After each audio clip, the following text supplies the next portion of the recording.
Good afternoon all, and welcome to this TU-Automotive webinar in support of TU-Automotive Europe 2016, our flagship European event. Here today we will be discussing the future of OTA updates from two sides. We have the OEM's opinion and the TSPs and their integral role at the centre of our industry. As the number of ECUs in the car grows in parallel to the number of digital services they offer and the ADAS systems installed, it is critical that all this is kept up to date and secure. At present, OTA updates are not quite the panacea they could be, but today we will hear how we can move towards that. In this webinar, we will be hearing from two of the largest names in the automotive world and two different takes on why OTA updates are vital to their successes and the ins and outs of how they've implemented their services. Without further ado, I would like to introduce our expert speakers for today who will tackle the subjects in this webinar. They are Jonass, Director of Consumer Technology Platforms for Volvo Car Group, and John Tuttle, Vice President of Engineering at Airbiquity. Today's webinar will be interactive, so after we've heard from our speakers, I will be asking you, the audience, to cast your vote on some poll questions. So please make your voices heard and join in for that. You will also have the chance to ask some questions directly of our speakers. Just write in using the GoToWebinar interface, and time permitting, we can address those as well. And just to let you know, we will be sending around a recording of today's webinar to all of those who have registered, and you can expect to receive that next week. So, without further ado, I would like to introduce our first speaker for today, Jonass from Volvo. Hello everybody. Perfect. Hi, Jonass. Hi. So, Jonass, initially, could you give our listeners a short overview of your role and what your plans are at Volvo for the next 6 to 12 months? Sure. My role at Volvo Cars is I'm part of a strategy team for all consumer-related and connected car-related items that we provide from the group IT function, together with our R&D unit that produces the car systems, etc. So we then stand for all the things that is needed outside the car in order to provide the right kind of services for the car itself. And as you may know, if you recognize Volvo at the moment, yesterday launched a new car in the V90 segment. Across country, we are in a continuous path of upgrading all our cars the next few years. Started last year with the XC90, and there will be continuous improvements in the range of cars that we provide to the market, and also more state-of-the-art solutions based on that in the forthcoming years, where OTA is certainly one element of all the things that we do provide in those cars. Perfect, thank you. So next, Jonass, could you explain the impact of OTA for both in-vehicle infotainment and under-the-hood applications such as ADAS and autonomous driving, as well as mobility service, and kind of go over what Volvo is doing in these areas to bolster your revenue streams and reduce costs? First of all, if you recognize what we have done really the last 16 years, we do have quite advanced software management already in place in our workshops, where we do manage the software in each car in a central managed software management system. And OTA, from that reason, is just a delta and add-on to what we already had. Coming back to the fact that OTA is definitely seen as a new way that we need to reach out to the cars in a more efficient way than to bring the cars to workshops. And especially for, as you said, mobility services and, to our mind, safety or security concerns when all the systems are connected. So as any other kind of computer system, we need to manage the security of the cars in such a proper way. Therefore, we need to have this kind of functionality to reach out to more cars in a more frequent way than we had in the past. Still, that means a lot of usability and user-friendliness and taking the consumer side of how is the consumer going to be seeing this, and what is the consumer expected to do or not to do in that aspect. So it's a critical line of technical achievements that we need to do, and also have a user-friendly UX for the users moving forward. Stating that, of course, this software management, when you have this kind of possibility, also demands a lot of new capabilities within a company like an OEM as us, in order to manage more frequent updates, but also to manage the control of the car market and what kind of software is allowed and not, and how it's tested and reported to authorities as well. So it's a combination of speed of urgency, but also to be managed the control and, as I said, the regulations, how the car should be equipped and managed properly in each country. Perfect, thank you. And we've just had a question coming in from one of our listeners, and I think this is probably quite a good time to slot that into this discussion. So Jonass, within this, what is the role of open source in the development and standardization of OTA technology? It's an opportunity, it's not a must, it's not something that we can be without. As any kind of enterprise, we do need to manage the open source in a proper way, so we secure the intellectual property of our software when we need to have that, and where we see the open source can be also available in the market in the lifetime of a car, and the support that we need to give to the car in that range. So it's a balance of what to use, because open source to some extent tend to be changing over time, and it changes more frequently than how we manage software in the car industry. So I think that's the major concern to really understand and act upon when deciding to use open source in development or even in the product itself. That makes sense. And then leading on from that, what's Volvo's plans to support kind of hardware and software throughout the lifespan of their cars on the road going forwards?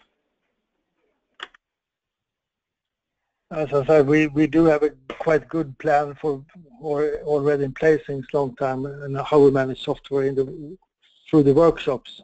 So this new addition where we can do this remotely as well will just enhance the user experience, and maybe to some extent even lower the number of visits to a workshop, because the driver can upgrade the software remotely. It will be more frequent updates in the future, as I said, could be for mobile services that arise on the horizon, but it's also from a safety point of view or security point of view, where we need to have more regular updates. So that will continue over the lifetime of the car, since we never can allow that there is a security concern or security risk with the car software when it's connected to the internet. And then, as a progression to that, how does your work with OTA updates kind of fit in with Volvo's commitment to an accident-free future of driving, with no Volvos going to be involved in an accident, I believe, past 2021? Was that right? 2020, we said no one should be seriously killed or injured in a Volvo or outside the Volvo. So it's a challenge to reach that target, especially, of course. Software upgrades is a path moving there, but I would say it's not the major driver to reach that target. I think a normal car development cycle will provide us those solutions in time for that period. Of course, over the time, OTA will allow that our systems and functionality will be better and better, and that we can also may reduce the number of, as I said, workshop visits in order to secure that there is an error-free software moving forward completely. But generally, OTA is more for mobility services and security concerns, and then, as we see it, as need for ADAS and autonomous driving, that there will be more normal software upgrade management for those. Perfect. Thank you very much for that, Jonass. I think at this point we're going to stop this discussion here, and we are going to move over now and speak to John Tuttle, who I believe has a short presentation to present to everybody. So Jonas, thank you very much. We will come back to you for your opinion on the poll questions in a few minutes. All right. Good morning or good afternoon, everybody.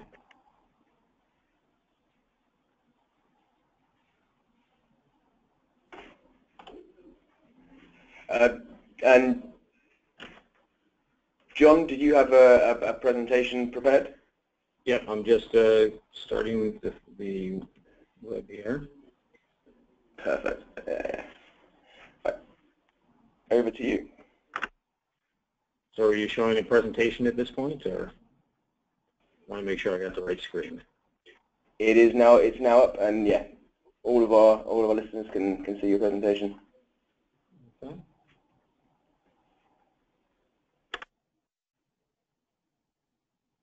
All right, how was that? Perfect. Perfect. So I'll just say a couple words about Airbiquity briefly for those who don't know about us. So Airbiquity was founded in 1997. We're in Seattle, Washington. We've been in the telematics industry since our entry into the connected car and telematics industry was with a data over voice modem supporting OnStar's transition to digital networks. That was our entree. We've been innovating since that point. In 2007, we launched our Choreo platform for connected cars, which I think was one of the first cloud-based connected car platforms in the industry. Since that point, we've had 11 programs with 49 models. We have about 7 million plus current subscriptions on our system, with 100K growth per month. We're in 60 countries worldwide, and of note, to date, we've conducted about 2.7 million OTA updates on our infotainment products. So if the question is why are we in this industry, it's we've been building up capability in the OTA and vehicle data management space in support of our own products for deployed programs for quite a few years now, and it's just kind of a natural outgrowth of what we've already been doing.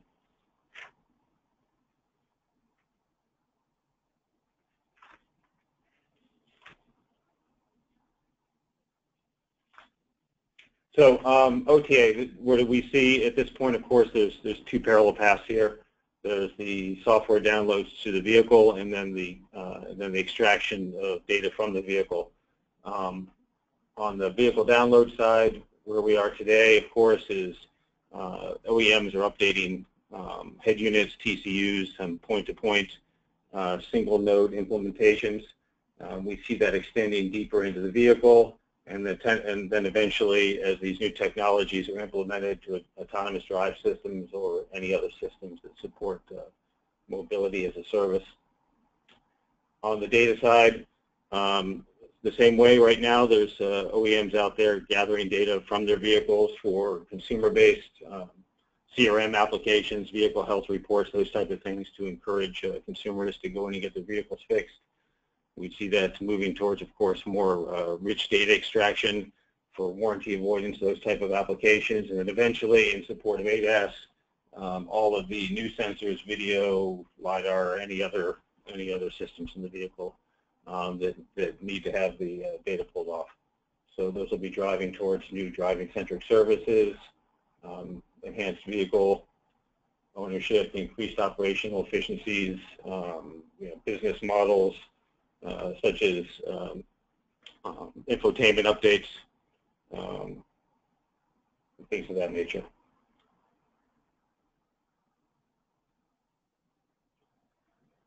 So I think the looming issue for the automakers is the complexity that will be coming with these increased software download requirements and increased data off the vehicle requirements.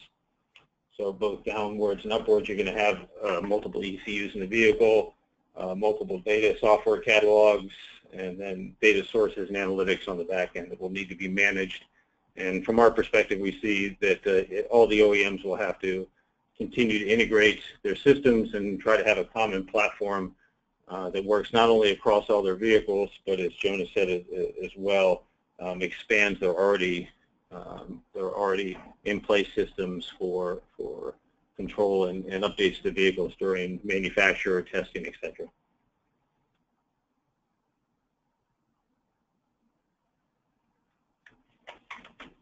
So this is just a sample OTA vehicle landscape that again is showing the complexity of the systems that are coming. So the components we see here, of course, are what we see as a SDM management system that's orchestrating all of the software downloads, integrating with the existing infrastructure.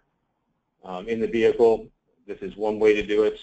We see, from talking to OEMs, the potentials for vehicle gateways in almost all vehicles that are for security purposes, for management purposes, managing the distribution of software throughout the vehicle. Almost every vehicle having a TCU head unit as well. Within the gateway, download manager, data agents, update agents, and then connecting to multiple ECUs, which could have a single solution for updating or multiple solutions depending on the OEM strategy. We also see a role for brought-in phones either from a excuse me, either it's used as a communication pathway potentially, but also more likely as a communication device with the customer to let them know about the state of the vehicle, inform them of updates, those type of things.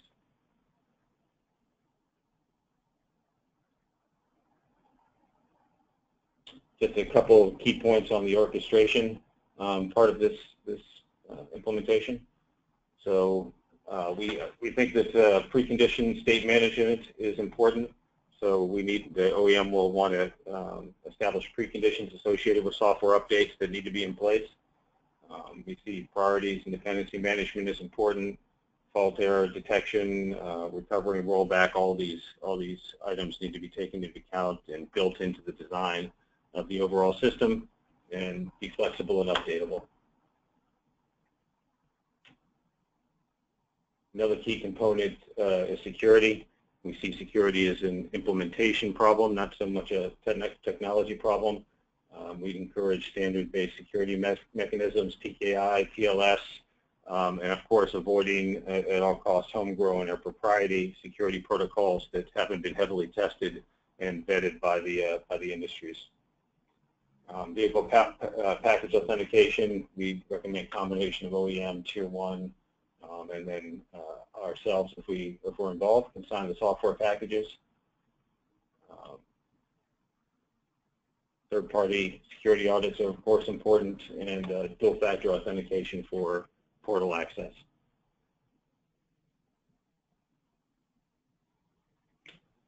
And just a quick note about consumer messaging. This is something I think that will need to be developed over time. How is the consumer going to interact with the vehicle, be notified of updates, opportunities for new services, etc. I think there's a role on the head units, in the displays, and for the vehicle's mobile phone that should all be able to be managed again through the management platform in the back end, so that you can have messaging that's customized for the situation that the consumer is encountering.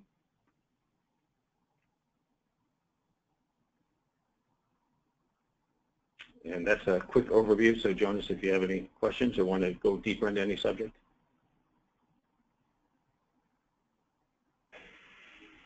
So John, we had one question from our audience that I thought I'd quickly ask you at the end of the presentation here. You mentioned 2.7 million OTA updates have been delivered. Is this the number of unique code updates or the total number of cars that you've updated so far? That's the total number of vehicles that have been updated.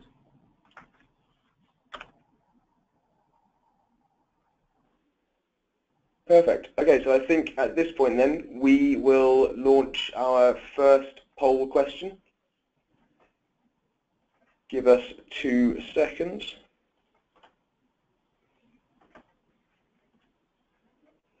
Okay, so the first poll question: what is the biggest roadblock to over-the-air updates in automotive?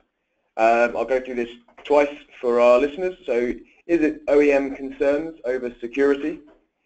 Is it their concerns over kind of reliable connectivity? I'm assuming particularly in rural areas and outside of kind of large conurbations. Is it the lack of industry standards?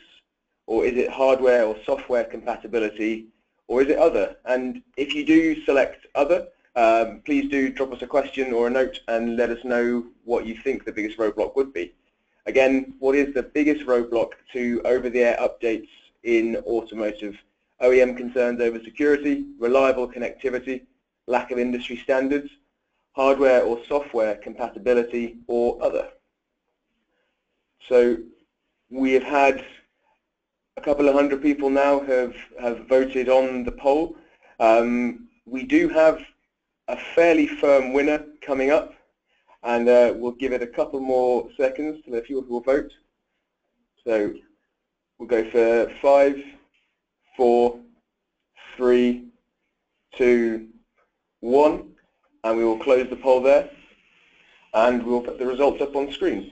And Jonas, I would initially like to invite you to kind of give your opinion and give your feedback on the results of that poll. Sure.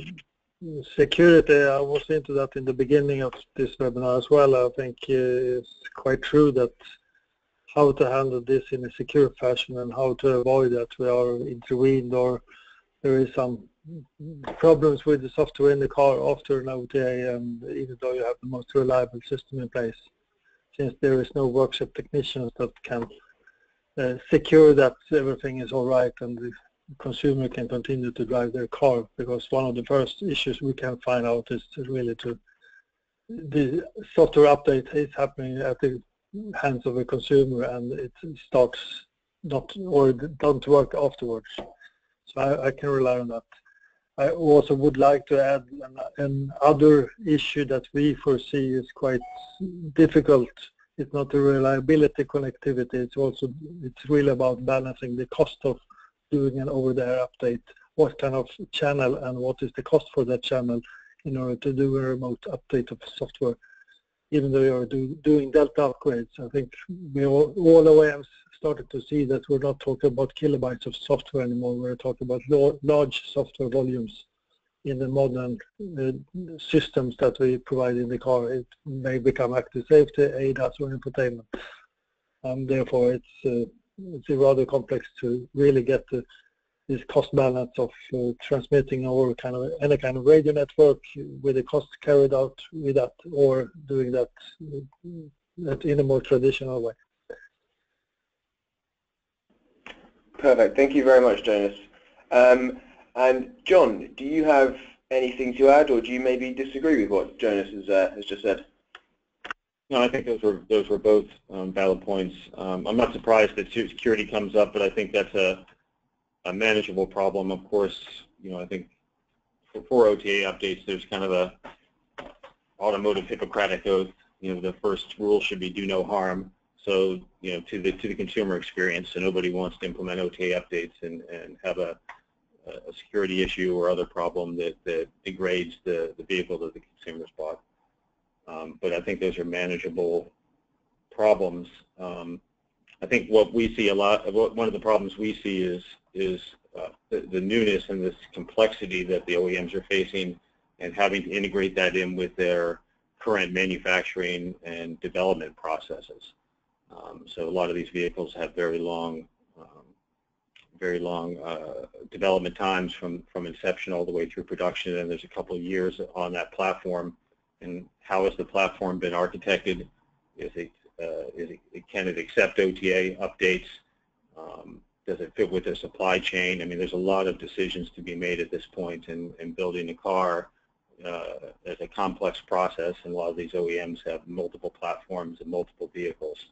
So I think, from our perspective, the biggest issue is just the complexity of the problem, and the fact that it's a new problem for the OEMs to solve. I know that everyone, Volvo, has been working on it for years, but there's many that are going to need to be addressed going forward. Thank you. And John, we had a question just come in that I think kind of follows on quite nicely from this, and also the experience that you guys have had at Airbiquity with the number of OTA updates that you've performed. So could you possibly provide some more input on what specific functions can be updated in the short and the long term, kind of on software and services versus physical functions within the car? Well, of course, our updates have been on our infotainment products. I think that's kind of low-hanging fruit, you know, for everybody, and I think that's where you're seeing the earliest movement on OTA updates on the large scale will be head units, infotainment systems, and you can easily see in the near term opportunities for, I think BMW the other day announced they were upselling CarPlay, so you can see opportunities in the near term where if you can update the infotainment, perhaps you can have the customer unlock that after vehicle purchase, you know, for additional revenue or something of that nature. So that's going to be the low-hanging fruit that the OEMs can implement first. When you get into other vehicle systems, things that may help you with recalls, for example, there was the GM recall around their airbags the other day. Could that have been updated OTA? Obviously, that system isn't in place now, but whether that has speeded a safe driving condition for the consumers if the processes and the follow-up and the verification was in place. But that's going to be something that needs to be handled through a more complex vehicle system with the gateway and TCU updates and all the other implementation in the vehicle. So infotainment first, vehicle system second, and or third with ADAS and other more complex technologies that are on the horizon. Brilliant, thank you very much. And we have one other quick question that just came in, so I'm going to ask to Jonas. Jonas, within Volvo, I mean, are you working with any particular industry standards, or are you considering any industry standards for over-the-air updates?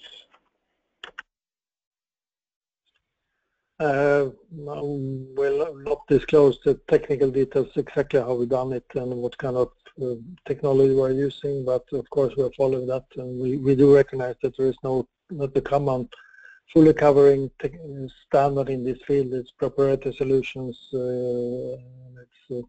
Each OEM have their part of the solution. We have a heritage in our software management from a long time ago, as I talked about. So it's a mix of both looking for the future and where we can be part of that evolution, but also to recognize that we do have a lot of legacy that was talked about as well, and I recognize that to carry over between car platforms and doing as little as possible but still producing new cars is an essential way forward for every automotive manufacturer, and therefore there is a lot of things that can't be easily updated in this respect because they have a long history and it's a strong legacy in smaller parts of the car, which is not seen and don't need to be updated into fit this kind of technology. So it will take a major number of years well ahead before we can update every part of the car, and I think that we will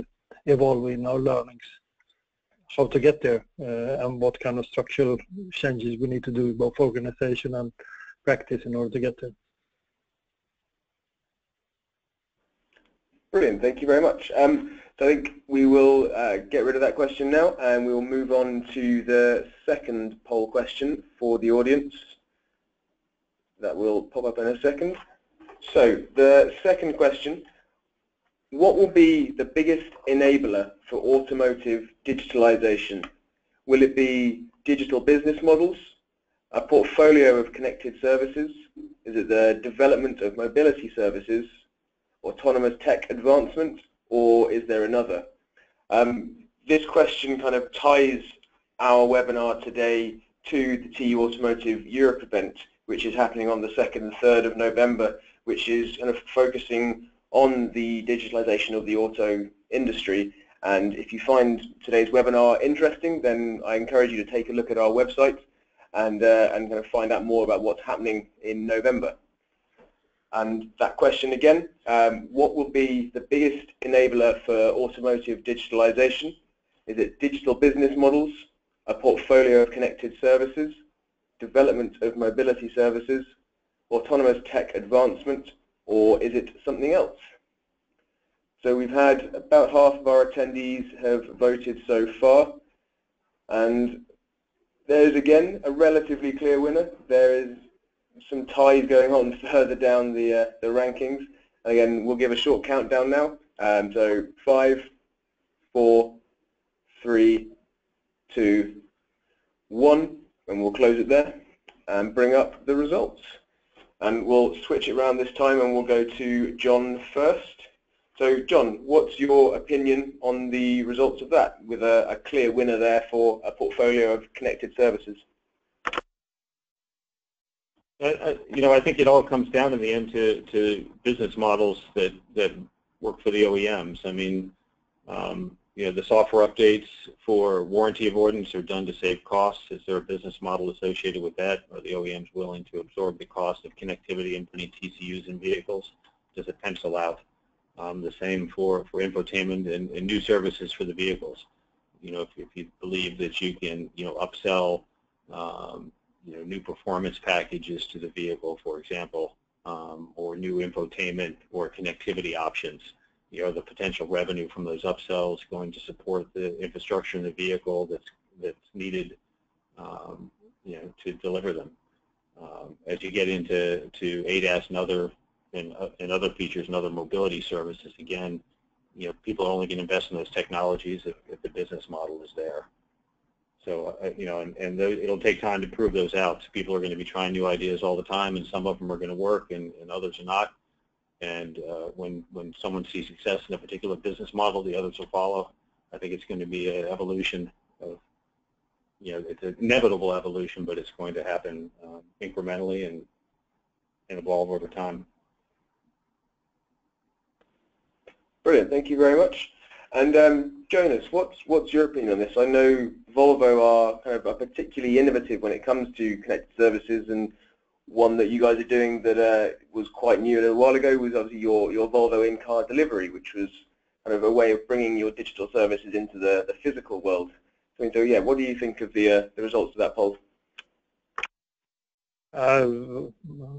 Clearly, that is one proof point that we recognize the winner in this poll as such, so that we will continue. I think when the automotive industry tries to find out how to use the possibilities with the connected services, where we and others are moving in that area, we definitely believe that the services we already have around our Volvo On Call offering, which we've had for 16 years, with the addition of in-car delivery and others to come, is a proof point where we see that connectivity services and digital connectivity solutions to a car becomes an additional viewing point for customers of cars, and a selling point as well.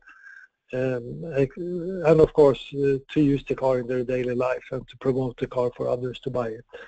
The second comment in this poll is really the same result in the range of 1/5 per vote, is that all the viewers of this webinar and maybe the market in general is hesitating about what is going to be the greatest impact.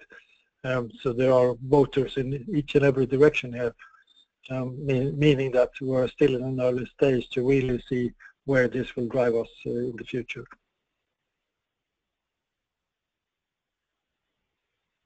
Brilliant, thank you, Jonass. And we've had a question coming in, Jonass, addressed directly to you. The question is, many OEMs have implemented in-car app libraries that are empty at release, but will be filled in with apps via OTA updates over time. Do you think there's any strategic value to this method? Do you see it as kind of particularly building loyalty or helping an OEM stay relevant in the customer's life?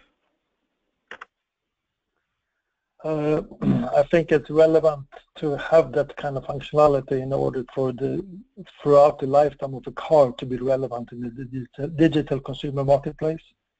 Because if you look back to a 5 or 8-year-old car, and if that is obsolete in the way of kind of digital enablement that car has, it will become a very old car by itself. So it's a necessity, more or less, to really have some kind of functionality to make sure that the functions and the digital services that are provided within the car can be relevant over the lifetime of the car.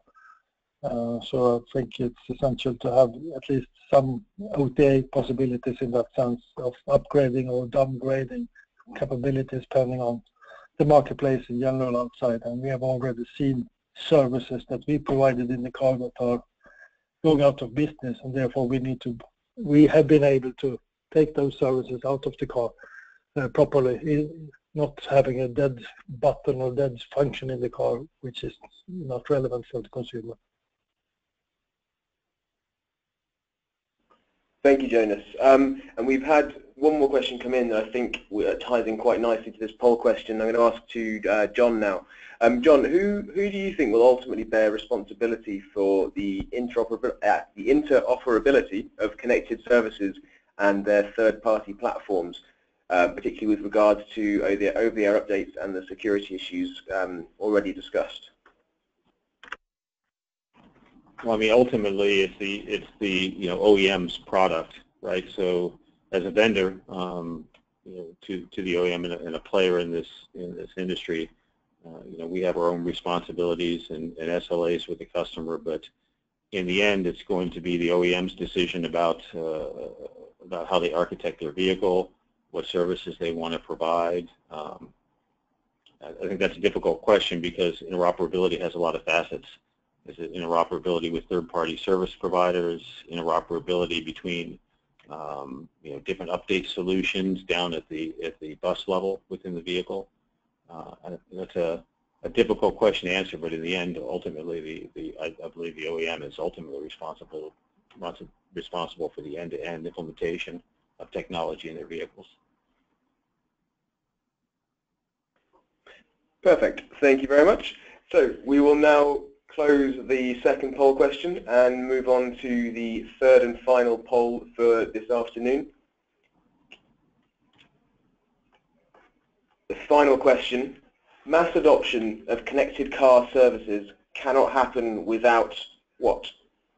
Functional over-the-air software updates, embedded connectivity and smartphone integration, a business model for ownerless vehicles, or powerful tech companies entering the automotive space, or is it something else? Again, mass adoption of connected car services cannot happen without what? Is it functional OTA software updates? Is it embedded connectivity and smartphone integration? Is it a business model for ownerless vehicles? Powerful tech companies entering our industry? Or is it something else? And again, if you do think it is something else, we've got a few people kind of chiming in on that option. Please do drop us a comment. We are always interested in hearing what the industry thinks, and I'm happy to put some of those, the other options, to our panelists today and see what they think of those. And again, we're well over now half of the audience having voted, so we'll go for a countdown. That's 5, 4, 3, 2, 1, and we'll close it there. And we'll flip it back round again, and we'll come to you first, Jonas. So, yeah, mass adoption of connected car services cannot happen without, according to our audience, embedded connectivity and smartphone integration. What's your feeling on this? Yeah, I think it's a very straightforward answer, and connected car services do need to rely on some kind of communication link. And we certainly believe that people expect their smartphone to work well integrated with the car when they are in the car. But as we already have embedded connectivity in order to use services to the car when there is no one in the car for different purposes, like the in-car delivery, for example. So the combination of both those are essential as a start, adding to that the functional OTA in order to be able to upgrade the functionality and the services throughout the lifetime, as we talked about earlier. So I think the audience has done a great choice here. Brilliant, thank you very much. And while we were talking there, we had one of the options from our audience for other pop in, and one of our audience has said that regulation for liability is one of the things that mass adoption of connected car services can't happen without. I mean, Jonas, what do you think of that?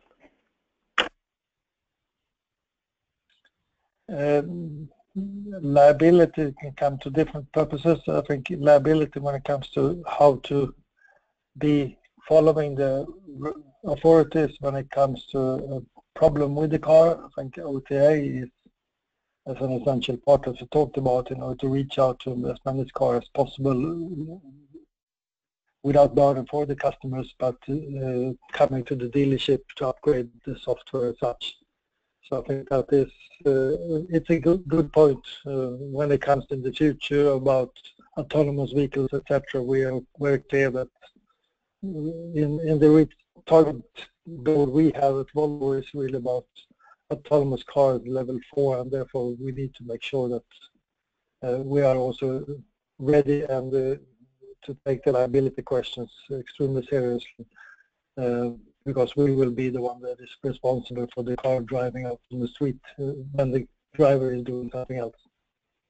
So I think it's an essential part, and I talked about in the beginning as well that also to manage connected services in each country to make sure that we obey all the digital laws and the security and privacy of users, depending on where the car is and the user is one essential part where we do have a bigger responsibility as a company. Awesome. Thank you very much, Jonas. And John, what's your opinion on the results of this final question? Yeah, I mean, I think the most popular answer, the embedded connectivity and smartphone integration, it's almost a tautology, right? You have to have connectivity in order for the connected services to happen, of course. I do think that OTA is also critically important with the lifespan of vehicle ownership.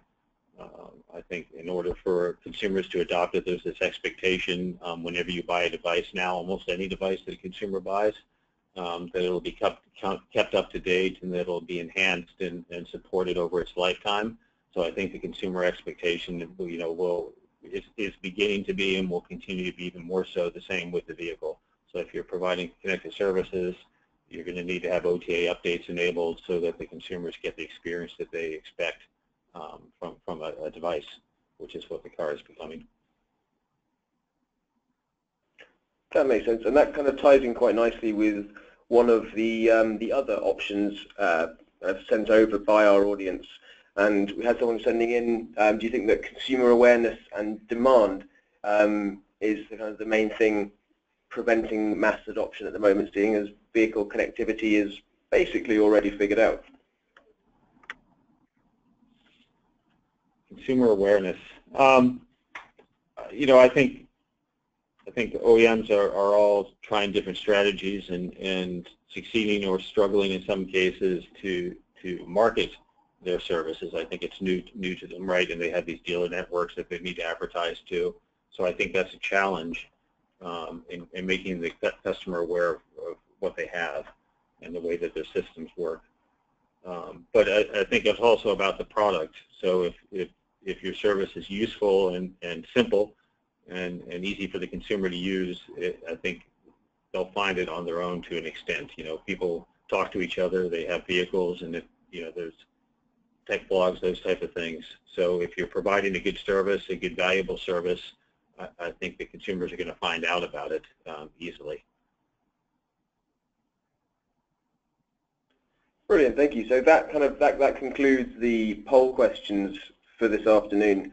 We've got a couple of questions from the audience that I would quite like to ask to both of you now.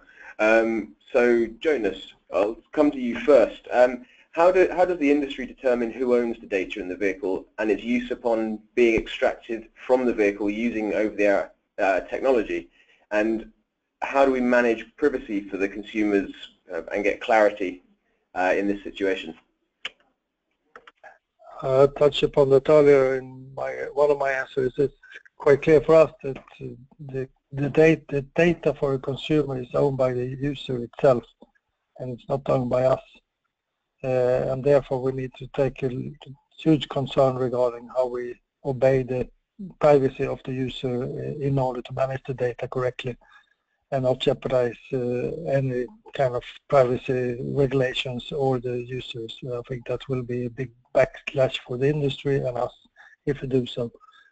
So for us, it's quite easy that we need to be very clear about, for the user, what kind of data do we use when providing different services and how do we treat it and how are we using it. to be as explicit as possible in that. And we know that this will be continuous change over the years coming in different markets and different regions, and we have already seen this happening already, and OTA is an essential part to really manage the lifetime of a car in order to provide the right privacy regulations in each market that we may need to change because there is a new regulation in Europe at a certain year, and it will not only be for new cars, it will be for all existing cars, and that we need to find ways forward to manage and control. Thank you very much. And John, obviously you have a different take on the industry, coming from the vendor side rather than the OEM side. Do you agree with what Jonas has said? Yeah, I do. I think, of course, the consumer's private data, anything that's PII, identifies the consumer or is directly related to them, needs to be owned by the consumer in the end. And of course, there are regulations, and will continue to be evolving regulations around that point. I think if there are ways to anonymize telemetry off the vehicle they can have lots of uses for the OEMs, ending up being potentially data that they own. So are you gathering data from sensors that will enable you to monitor the performance of vehicle components, take proactive maintenance or recall actions, those type of things, for warranty avoidance or improving manufacturing during the lifespan of the vehicle model. So yeah, consumer data, it needs to be owned by them, and then data around the vehicle, its performance, the telemetry data coming off the vehicle can potentially be OEM owned and managed. Brilliant answer. Thank you very much, John, and thank you, Jonas. We do have some more questions, but I think that probably wraps things up for this afternoon. Any of our audience who've asked questions so far, we will be compiling those and sending those over to the speakers to answer in their own time, and putting that together as a short package to send out to everybody who listened in today. So I finally want to say a big thank you to John Tuttle and Jonas Ronquist for taking the time to speak with us today and share some of their expertise. Also to remind everybody listening in today that this webinar is in support of TU-Automotive Europe 2016, which is being held out in Munich in November 2nd and 3rd, and this will be focusing on the three kind of most important pillars of the automotive industry at the moment of connectivity, autonomy and mobility. And as you can see here, our headline keynotes are looking pretty strong already, so if you are interested in finding out more about that, please do go and check out the website at www.tu-auto.com/Europe. Finally, I want to wish you all a brilliant weekend, and thank you very much for listening in. Thank you.